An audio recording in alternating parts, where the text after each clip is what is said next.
Kesinlikle ben vermiyorum. Çünkü ben durumum iyi değildir. Vallahi hastaneye giderim, millet beni gönderiyor.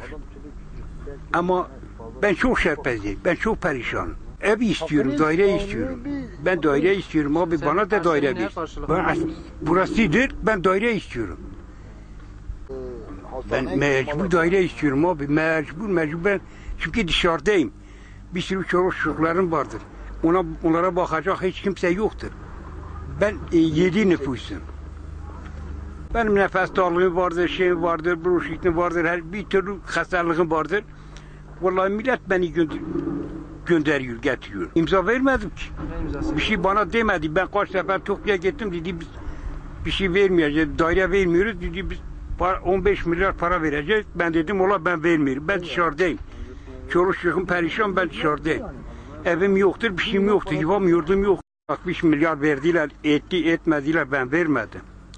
Dedim ben dışarıdayım, ev yapacağım, mecburen ev yapacağım. Belediye bırakmadı.